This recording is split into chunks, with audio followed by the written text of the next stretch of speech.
नमस्कार। मन की आवाज़ चैनल में आपका स्वागत है। हमारी आज की कहानी है लायक बेटा। कमलेश जी और सुधा जी दोनों आज बहुत खुश थे। मौका था उनके बेटे नकुल के अफसर बनने की खुशी में घर में सत्यनारायण की पूजा और पंडितों का खाना पीना सभी किया गया था। दोनों मिलकर काम कर रहे थे। बेटे और बहू भी आए हुए थे तो दोनों की खुशी दुगनी हो गई थी। सुबह से काम करते करते सुधा जी थक गई थी तो कमलेश जी कहते हैं, अरे बावरी, ये तो प्रभु की कृपा है हमारे ऊपर, जो उसने मुझ जैसे किसान के बेटे को ऑफिसर बना दिया। सब प्रभु की कृपा से संभव हो पाया है। अत्यधिक उत्साह और आनंद से कमलेश जी पत्नी के साथ तैयारियों में लग गए। सच कहते हो जी, भगवान ने हम दोनों की मुराद पूरी कर दी। इसके लिए हम भगवान का जितना भी आभार करें वो कम है। दोनों मिलकर जल्दी जल्दी पूजा की तैयारियों में जुट गए। पूजा अच्छे से संपन्न हो गई। शाम को दोनों मंदिर भी गए। दोनों ने बेटे के ऑफिसर बनने पर मंदिर में भंडारे के लिए राशन दान किया और जितने भी भिक्षा मांगने वाले जो मंदिर परिसर में बैठे होते हैं सबको कंबल भी वितरित किए और बदले में इन सब की अनमोल दुआओं का खजाना दोनों ने वहां से प्राप्त किया। कमलेश जी मंदिर में दान देते हुए सोच रहे थे कि अगर भगवान ने चाहा तो आगे भी हम दोनों फिर यहाँ आकर इन लोगों को कुछ न कुछ जरूर दान करेंगे। नकुल भी माँ बाबूजी के इस फैसले में उनका सहयोग कर रहा था। कमलेश जी की गांव में ही खेती थी जिसके बल पर वे अपने परिवार का भरण पोषण करते आए थे। माता पिता दोनों ने अपना पेट काट कर अपनी औलाद को अच्छा जीवन दिया और अपने बेटे को पढ़ा लिखा कर इस मुकाम तक पहुंचाया था कि वह आज सर उठाकर जी सके। अपने परिवार को एक बेहतरीन जिंदगी देने के लिए उन्होंने अपनी सारी उम्र मेहनत करने में लगा दी। बेटा नकुल पढ़ाई के लिए शहर गया और वहीं उसने अपनी पसंद की लड़की अर्पिता से शादी कर ली। उम्र के साथ साथ कमलेश जी के शरीर की ताकत कम होने लगी थी, जिसके कारण अब वह अपने खेतों में काम करने से लाचार हो गए थे। इसलिए अपनी जमीन को ठेके पर दे दिया था। बस वहीं से वो अपना गुजर बसर कर रहे थे। इधर नकुल की पत्नी अर्पिता को अपने सास ससुर का यूं खर्चा करना चुभ रहा था। वो इस बारे में नकुल से कहती है, अरे क्या जरूरत है अम्मा बाबूजी को इतना फिजूल खर्चा करने की। पता नहीं क्या शौक चढ़ गया है दोनों के दिमाग में भिखारियों को दान करने का। ऐसे उन भिखारियों को दान करने से अच्छा तो उन्हें अपने लिए बचत करनी चाहिए। जो बचत आज होगी वही उनके बुढ़ापे में काम आनी है। अर्पिता की बातों का नकुल कोई जवाब नहीं देता है और कमरे से बाहर निकल जाता है। रात को खाना खाते समय नकुल अम्मा बाबूजी को अपने साथ शहर चलकर रहने का आग्रह करता है। पहले तो दोनों असमंजस में दिखे, लेकिन नकुल के प्रेमपूर्ण आग्रह को दोनों मना नहीं कर पाए और दोनों बेटे नकुल और बहू के साथ शहर आ गए। लेकिन शहर आने पर सुधा जी की अनुभवी आंखें बहू के व्यवहार को समझ गई थी कि बहू का उनके साथ आना पसंद नहीं आ रहा है। इसलिए वो अपने पति कमलेश जी को अक्सर गांव चलने को कहती रहती। हमें बहुत दिन हो गए हैं, वहाँ घर भी कितने दिनों से खाली पड़ा है, हम लोग चलते हैं यहाँ से। बेटे बहू खुद रह ही तो रहे थे और वहाँ गांव के मकान की देखभाल भी तो जरूरी है।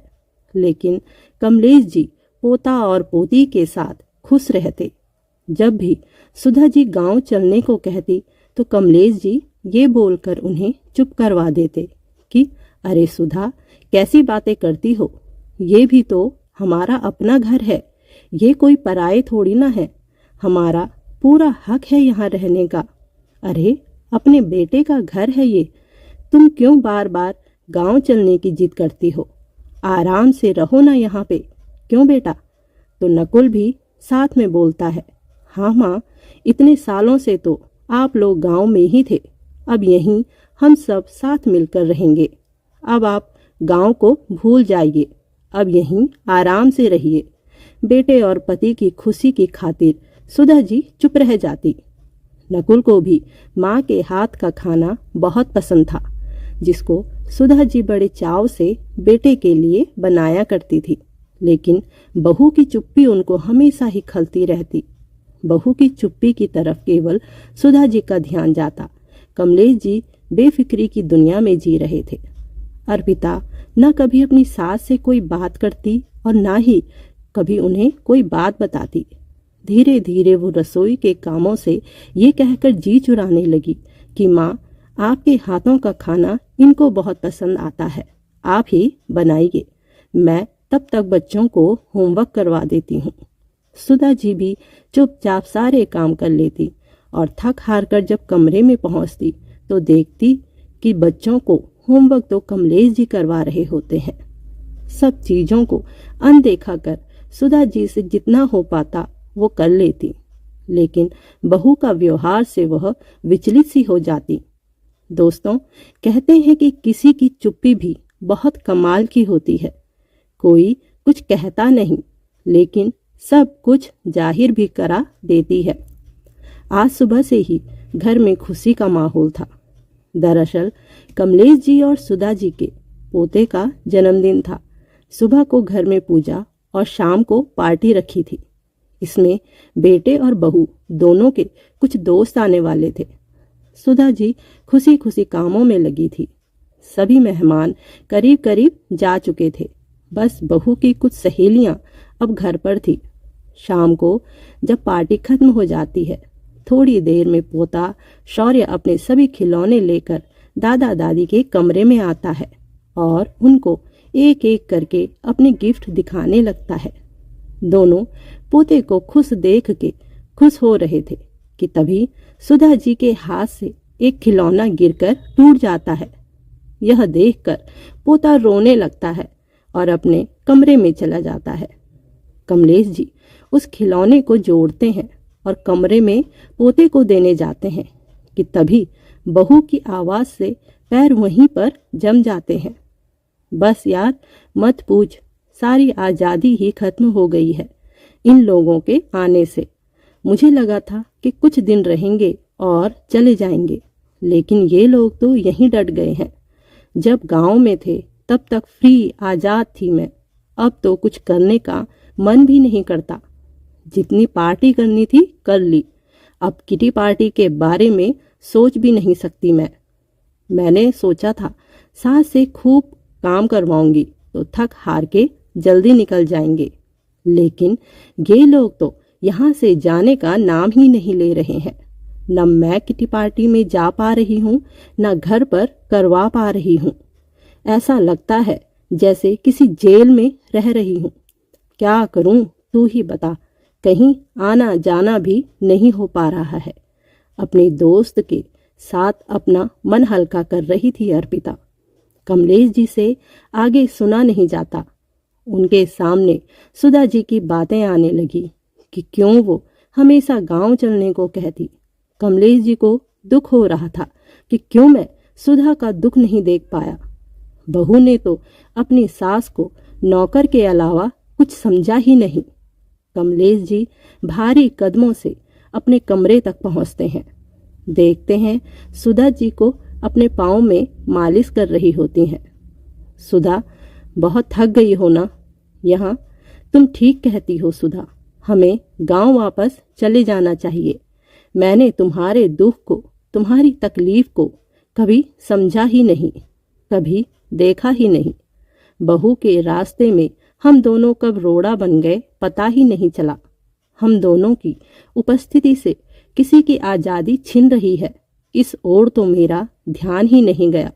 हमने तो इस घर को अपना माना, बहू को अपना माना, लेकिन बहू ने तो कभी हमें अपना समझा ही नहीं। अब हमारा यहाँ रहना ठीक नहीं है, हम कल ही वापस गांव चलते हैं। सुधा, वैसे भी बहुत दिन हो गए यहाँ आए हुए। कमलेश जी रूंधे हुए गले से कह रहे थे। लेकिन हमारा इस तरह से यहाँ से जाना नकुल को खराब लगेगा। वो कितना खुश रहता है हमारे साथ, मेरे हाथ का खाना खाने के लिए कितना खुश रहता है।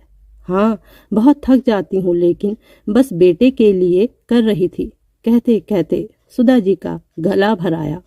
दोनों धीरे धीरे करके अपना सामान समेटने लगे।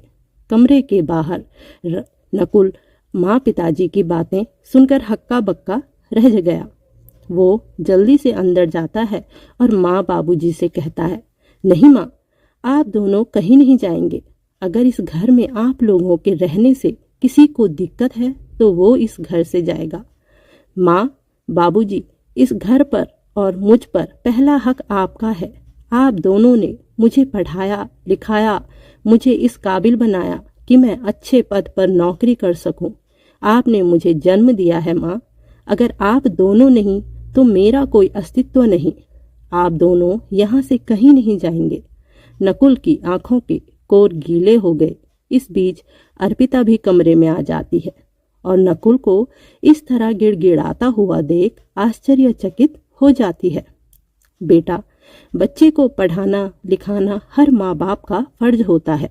और बेटा, तूने आगे की जिंदगी अपनी पत्नी के साथ काटनी है। तुम दोनों का जीवन खुशहाल और संपन्न रहे, बस यही चाहते हैं हम दोनों। यहाँ आकर मन को तसल्ली हो गई और बहुत दिन भी हो गए हैं यहाँ आकर। तुम अपने परिवार के साथ खुश रहो, इसका ख्याल रखना हम दोनों का कर्तव्य है। वैसे भी वहाँ भी तो घर है बेटा, वो भी तो हमें देखना है। सुधा जी ने बहुत शांत और संयत लहजे में अपनी बात कही।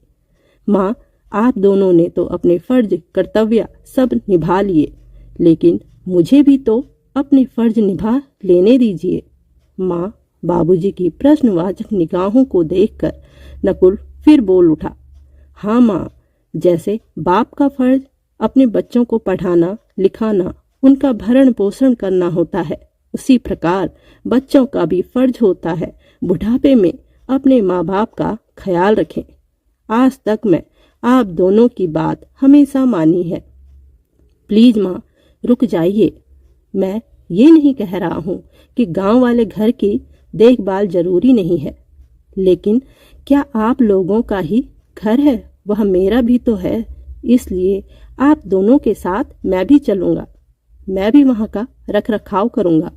मैं अपने ऑफिस से छुट्टी ले लेता हूँ। बच्चों को चलना होगा तो वो भी चल लेंगे, नहीं तो वो यहीं रुक सकते हैं।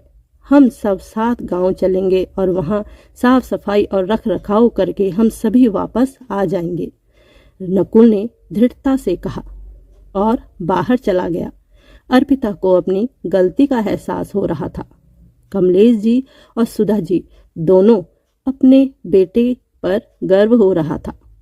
गांव जाकर दोनों ने उसी मंदिर में भगवान का आभार व्यक्त करते हुए फल और मिठाइयाँ गरीबों में बांटी और सोच रहे थे कि इन्हीं लोगों की दुआएं ही तो हैं जो आजकल के कलयुग में उन्हें राम जैसा बेटा मिला है।